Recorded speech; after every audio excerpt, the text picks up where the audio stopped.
significa una serie de complicaciones para diferentes órganos. Los más frecuentemente afectados, cerebro, corazón, riñones, ¿no? Sobre todo, hay razas que tienen mayor tendencia, están cerca del 30% de la población. Es la raza negra, por ejemplo. ¿Qué es hipertensión? Una presión diastólica mantenida superior a 90 milímetros de mercurio y una presión sistólica por encima de los 140 milímetros de mercurio. Eso es lo convencional. Y aquí tienen una serie de clasificaciones en los adultos, desde la presión arterial normal u óptima hasta la hipertensión maligna, podríamos decir, ¿no? Cuya diastólica alcanza los 110 y la sistólica 180. Todos estos cuadros, donde hay hipertensión de tipo 1, 2 y 3, ameritan tratamiento, y la normal alta, pues sobre todo una dieta, ¿no? Bueno, determinantes de la presión sanguínea dependen de varios determinantes. El más importante probablemente es la presión hidrostática, que depende del gasto cardíaco y también de las resistencias periféricas, ¿no? Ahora, ¿cuáles son los factores que aumentan el gasto cardíaco y por lo tanto conllevan a un probable aumento de la presión arterial? Una frecuencia cardíaca aumentada, como por ejemplo ocurre en el hipertiroidismo, una retención de agua y sodio, ¿sí? Y factores que aumentan la resistencia periférica, entre los más importantes, el efecto alfa-adrenérgico neural en las arteriolas por la descarga de catecolaminas, angiotensina 2, aldosterona y el factor natriurético auricular. Esos son factores que aumentan la resistencia periférica, uno de los dos factores que determinan la presión sanguínea, ¿no? Y aquí tenemos varios factores que aumentan la presión y cuáles son los que disminuyen la resistencia periférica, ¿no? ¿Aló? ¿Hablan? Bueno, el síndrome de Cushing, el aldosteronismo, el feocromocitoma, el exceso de sodio en la dieta, la enfermedad renal crónica y una serie de factores genéticos que determinan un aumento de la retención de sodio en el riñón van a aumentar la resistencia periférica y por lo tanto también por ese mecanismo van a determinar un aumento de la presión arterial. Mientras que la disminución de las resistencias periféricas debidas a una disminución del gasto cardíaco, una retención de sodio, una disminución de retención de sodio, una disminución de la producción del factor natriurético, van a disminuir la presión arterial, ¿no? Y aquí tenemos entonces un cuadro más o menos explicativo de lo mismo, la presión arterial que disminuye y que aumenta, ¿no? Resistencia periférica aumentada, el poderoso óxido nítrico producido por las células endoteliales, las prostaciclinas, algunas cininas, el péptido natriurético auricular, aumentado, los factores nerviosos adrenérgicos disminuidos, y todo esto aumenta el gasto, disminución del gasto cardíaco, disminución de la volemia, van a disminuir la presión arterial, como por ejemplo una hipotensión, una hipocardia, una disminución de la frecuencia cardíaca y disminución de la contractibilidad, ¿no?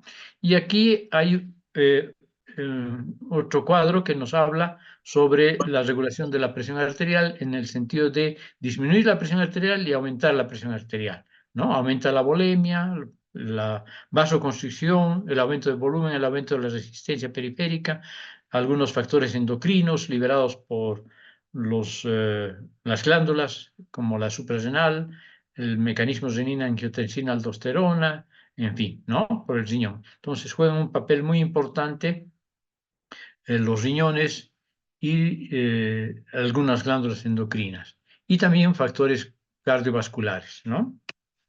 Bueno, la patología vascular de la hipertensión, este es el tema ya en sí mismo. Acelera la aterogénesis y se asocia con arterioloesclerosis también, arterioloesclerosis, ¿no? O sea, está relacionada con dos patologías humanas importantísimas, la hipertensión arterial sistémica, la aterogénesis en relación a la aterosclerosis y la arteriolosclerosis, ¿sí? ¿Cuáles son los factores de riesgo para la presión arterial alta?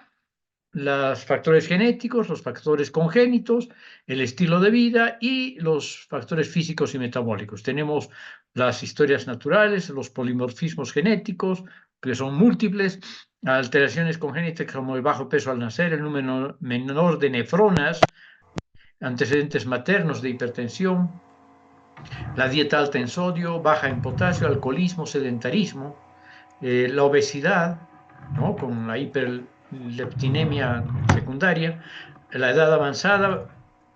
De hecho, es lógico que vaya aumentando la presión arterial conforme el individuo avance en edad.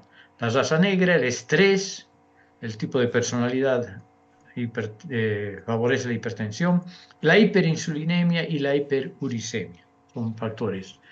Van a provocar sobrecarga de presión en la enfermedad arterial y la hipertensión primaria, ¿no? O idiopática o esencial, que como hemos visto es multifactorial y en su base de causa desconocida. La mayor parte de las hipertensiones son de este estilo, primarias, 95%, aumentan a partir de los 40 años y tienen que haber factores de riesgo, como ya hemos mencionado, ¿no?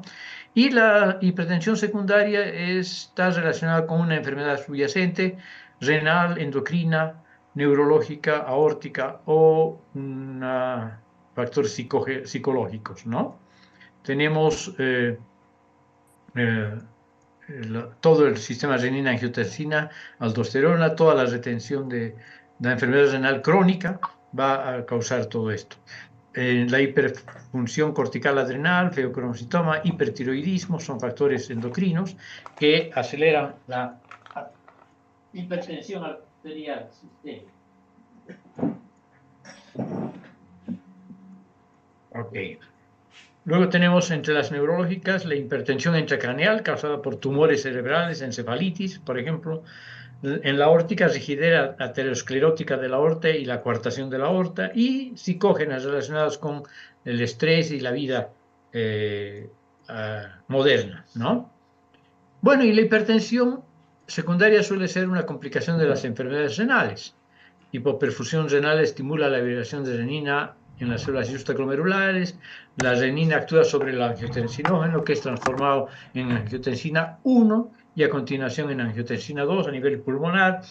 Esta angiotensina 2 ya de por sí es un poderoso vasoconstrictor, aumentando la resistencia periférica, al mismo tiempo que estimula la liberación, por otra parte, de aldosterona en la corteza adrenal, y la aldosterona a su vez estimula la retención de agua y sodio y aumenta el gasto cardíaco. La enfermedad renovascular, mediante el sistema renina-angiotensina-aldosterona, va a también condicionar un cuadro hipertensivo secundario, y aquí vienen muchas de las enfermedades renales en este sentido. Las glomerulopatías, la enfermedad renal crónica, la enfermedad renal poliquística, adquirida o congénita, la estenosis de la arteria renal y tumores renales productores de renina. Por otra parte, los riñones dañados no regulan bien la presión arterial, ¿no? Porque no se producen inhibidores de la enzima convertidora angiotensina que se utiliza a veces para tratar la hipertensión. ¿Ok? Desde el punto de vista de la patología, la vamos a considerar, bueno, de la clínica y sus consecuencias anatomopatológicas, las vamos a considerar en una fase benigna y en una variante maligna, ¿sí? La benigna va a condicionar una elevación estable de la presión arterial durante años, como una enfermedad indolente, es fácil de controlar, y histológicamente lo que hay es un engrosamiento de la pared arterial y hay como consecuencia una lesión endotelial, hay una aterosclerosis, arteriolosclerosis y alina. Desde el punto de vista de la patología más importante es este proceso, la arteriolosclerosis y alina, y también condicionando una nefrosclerosis benigna, ¿no? La lesión endotelial por el aumento de la presión arterial, que es un factor importante de riesgo, y condicionando también la trombosis, por ejemplo, ¿no? La maligna consiste clínicamente en una elevación intensa y de rápida evolución con empeoramiento en corto plazo de tiempo de las enfermedades secundarias, una menor respuesta al tratamiento, y se conoce histopatológicamente como una arteriolosclerosis hiperplásica, en la que vamos a ver duplicación de la membrana basal y proliferación de las células musculares lisas que infiltran la íntima y van produciendo una imagen en catáfilas de cebolla, Es frecuente la asociación en esta variedad de hipertensión maligna y de arteriolosclerosis proliferativa, la necrosis fibrinoide, que es una arteriolitis necrosante de los vasos medianos, pequeños y capilares también. Aquí tenemos en estas imágenes una arteriolosclerosis hialina asociada a una hipertensión benigna, y en estos dos cuadros de la derecha, la arteriolosclerosis proliferativa. Vean cómo las células musculares han proliferado hasta circunscribir una luz tan estrecha que casi no se ve. Y que tiene, como cuando ustedes cortan una cebolla transversalmente, esa imagen en catáfilas de cebolla. Y muy frecuentemente asociada, en este caso, en el caso de una arteriola aferente o eferente será, una necrosis fibrinoide. ¿Sí? ¿Cuáles son las complicaciones de la hipertensión a nivel de diferentes órganos? En el corazón, una hipertrofia ventricular izquierda, la cardiopatía hipertensiva que estamos estudiando, trastornos de la conducción, crisis hipertensiva, insuficiencia cardíaca, y favorece la cardiopatía isquémica al provocar a la larga una hipertrofia. La cardiopatía hipertensiva se caracteriza fundamentalmente por una hipertrofia ventricular izquierda, ¿no? A nivel de los ojos, la retinopatía hipertensiva, ¿no? Con disección aórtica y aneurismas también, en la enfermedad renal arterial periférica. A nivel renal, nefropatía hipertensiva, con nefrosclerosis, insuficiencia renal. A nivel cerebral, ictus apoplético, hemorragia cerebral hipertensiva como secundaria, puede haber, hemorragia talámica, encefalopatía hipertensiva con cefaleas, disfunción cerebral leve, que es el conocido como accidente isquémico transitorio. Bueno, ahora vamos a hablar de la cardiopatía hipertensiva, cuáles son los criterios mínimos de la cardiopatía que compromete el ventrículo izquierdo, las cavidades izquierdas en general. Les decía ya, la hipertrofia ventricular izquierda, que es típicamente concéntrica o simétrica, con un aumento de peso en ausencia de otra patología cardiovascular. Es un dato fidedigno de hipertensión arterial sistémica, ¿no? Hay histológicamente una hipertrofia de los miocitos cardíacos con incremento de los miofilamentos contráctiles, de las miofibrillas y de otros organelos a nivel celular. Antecedentes clínicos o evidencia patológica de hipertensión en otros órganos, respuesta adaptativa a la sobrecarga de presión, por ejemplo, y al cabo de tiempo resultan inadaptados, ¿no? Disfunción miocárdica, dilatación cardíaca, lleva a la insuficiencia cardíaca congestiva y puede haber en torno a esto, por la fibrilación ventricular y auricular, sobre todo fibrilación ventricular, a la muerte súbita. Favorece entonces la muerte súbita. Entonces, desde el punto de vista histológico, ¿qué vamos a ver en la insuficiencia ventricular izquierda fisiológica? Un agrandamiento de miocitos, aumento del espesor del miocardio, dificultad del llenado ventricular izquierdo, aumento de la distancia de perfusión desde los capilares vecinos por la hipertrofia ventricular, incremento de la isquemia cuando hay aterosclerosis coronaria asociada, que es frecuente, puesto que la hipertensión es un factor de riesgo para la cardiopatía isquémica y para la aterosclerosis. Desarrollo de fibrosis intersticial difusa con el tiempo, ¿sí? Y entonces, estas son las imágenes típicas, una hipertrofia cardíaca, principalmente secundaria a una hipertrofia ventricular izquierda, con en el corte transversal un incremento del espesor de la pared ventricular izquierda, puesto que la resistencia periférica está aumentada en el circuito mayor, ¿no? Entonces hay una tremenda hipertrofia, un espesor miocárdico significativo, y en la histología lo que vamos a ver es un incremento también del tamaño de las fibrillas, de las fibras musculares con núcleos medio asimétricos, irregulares, y con la microscopia electrónica podríamos ver alteraciones en las miofibrillas. Hay también una cardiopatía hipertensiva que no es la sistémica, que es la hipertensiva pulmonar, que puede condicionar a la larga lo que conocemos en clínica como el cor pulmonar o corazón pulmonar, ¿sí? ¿Qué es esto? Son trastornos que afectan a la estructura y función pulmonar. Para hablar de cor pulmonar tenemos que hablar de una patología pulmonar primaria, trastornos pulmonares parenquimatosos o vasculares, pero primarios, ¿no? Y este cor pulmonale puede ser primario agudo o crónico. En el caso agudo hay una dilatación aguda, rápida, del ventrículo derecho sin que llegue a la hipertrofia tras por ejemplo, un tromboembolismo pulmonar masivo. Y en el crónico, que es el más frecuente, sobrecarga crónica de la presión del ventrículo derecho por cualquier causante de hipertensión pulmonar, ¿sí? Que está exacerbada además por la hipoxemia y la acidosis, ¿sí? Entonces, ¿cuáles son los criterios mínimos de la cardiopatía derecha? Ya no de la izquierda, sino de la derecha: hipertrofia y o dilatación ventricular derecha, secundaria a hipertensión pulmonar, que va a condicionar una dilatación tricuspidea, y la mitad izquierda del corazón es básicamente normal. Y la insuficiencia ventricular derecha con agrandamiento de miocitos y todos los otros hallazgos que hemos visto en el ventrículo izquierdo, ¿sí? Trastornos que predisponen al cor pulmonar crónico: enfermedades parenquimatosas pulmonares, enfermedades de los vasos sanguíneos pulmonares, ¿no? Trastornos que afectan al movimiento torácico, por ejemplo, alteraciones en la caja torácica, fracturas de costillas, etc. Trastornos que inducen la constricción arterial pulmonar. Otros trastornos que predisponen al cor pulmonar crónico, esta vez: enfermedades del parénquima pulmonar, EPOC, enfermedad pulmonar obstructiva crónica; fibrosis intersticial pulmonar difusa, que es también una enfermedad crónica inflamatoria; la neumoconiosis; la fibrosis quística; la mucoviscidosis, que cursa con frecuentemente bronquiectasias, etc. La bronquiectasia sin asociarse a la fibrosis quística, y la tuberculosis pulmonar u otras infecciones pulmonares, muchas micosis, por ejemplo, la aspergilosis pulmonar, etc. Los quistes hidatíticos.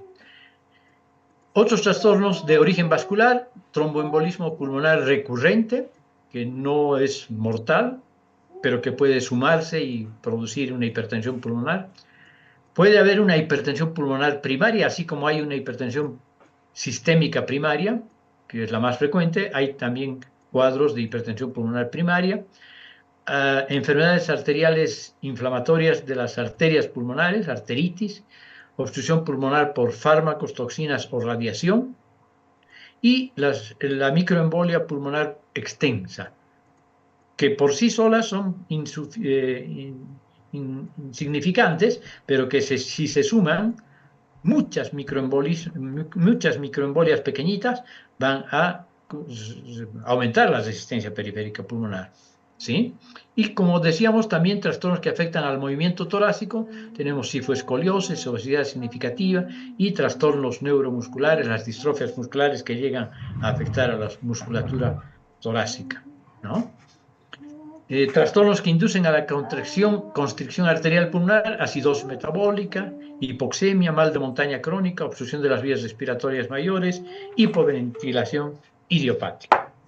Entonces, hasta ahí tendríamos el cuadro de cardiopatía hipertensiva, y ahora vamos a hablar de las enfermedades pericárdicas, ¿sí?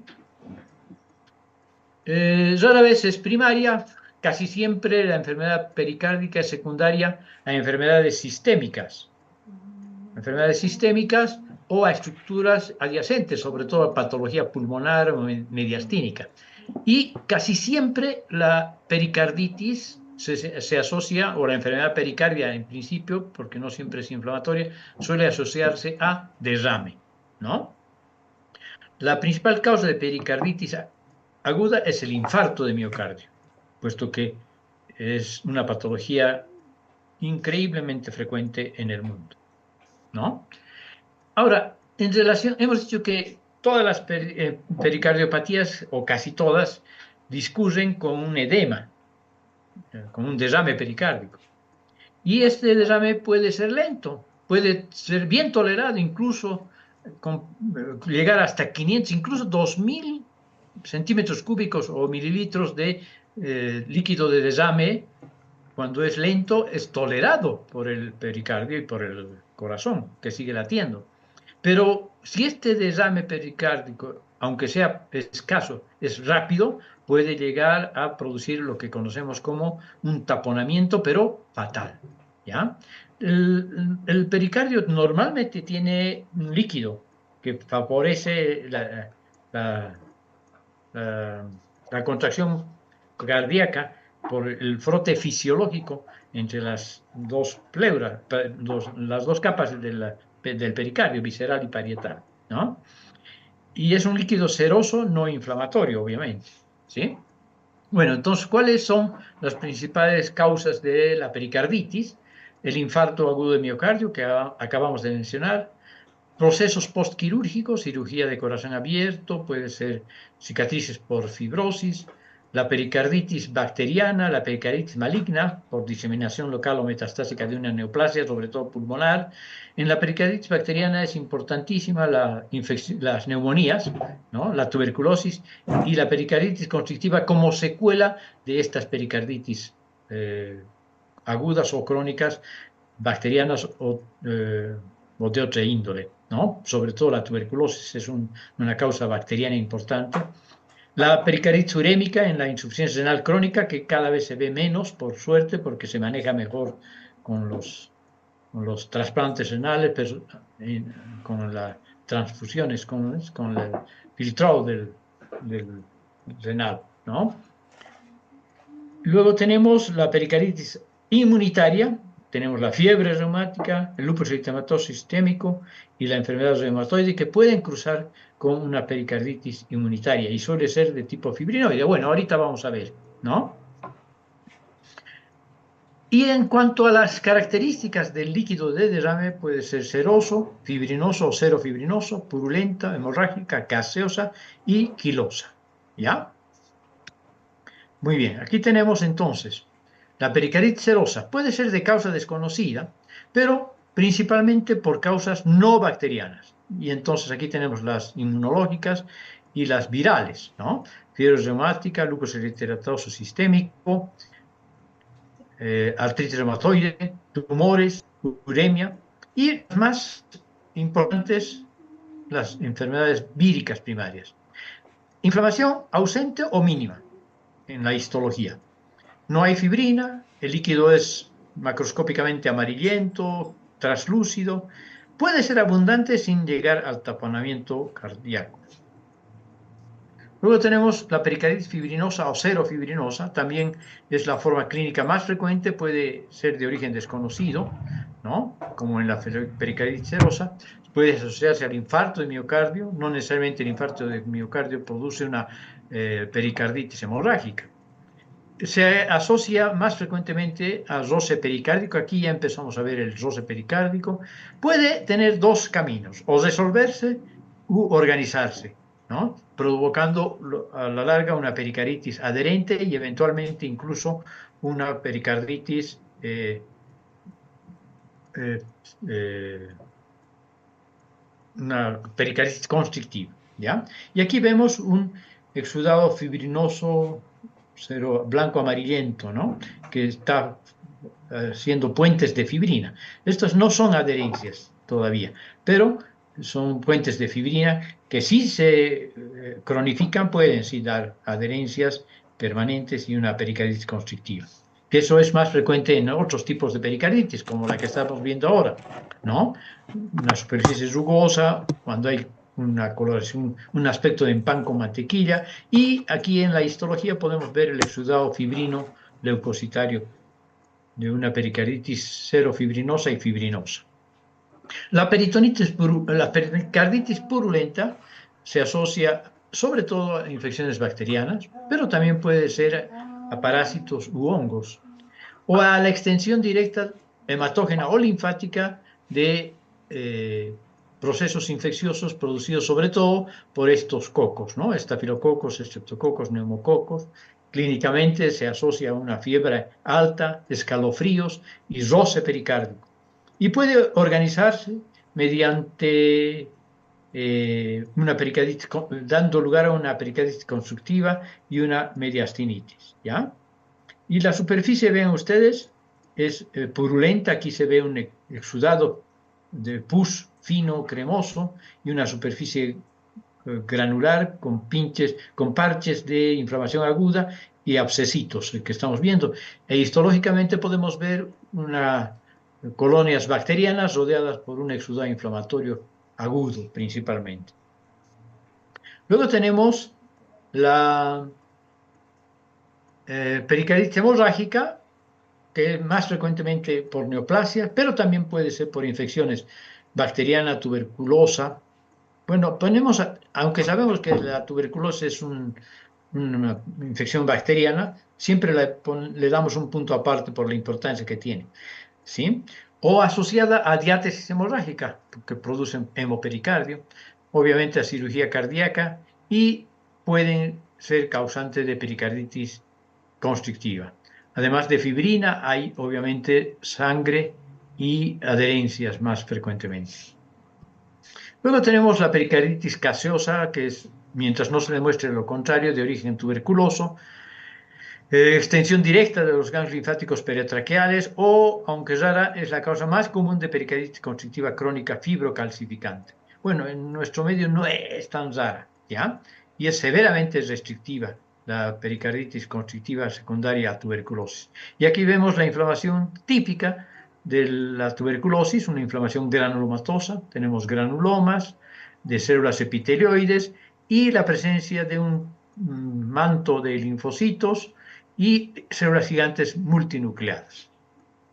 Dice que tenemos 10 minutos, creo. Entonces, ya estamos terminando. Una inflamación granulomatosa con células gigantes multinucleadas de tipo Langhans. Un manto de fibroblastos y linfocitos y al centro el granuloma, que frecuentemente tiene una necrosis central de tipo caseoso.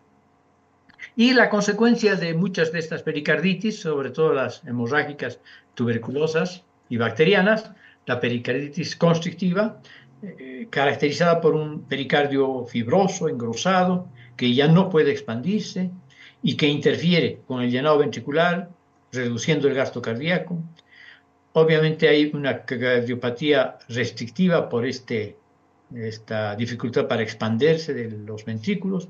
Puede evolucionar a partir de cualquiera de las causas de pericarditis aguda, pero históricamente la más importante sigue siendo, a pesar de todo, la tuberculosis, ¿no?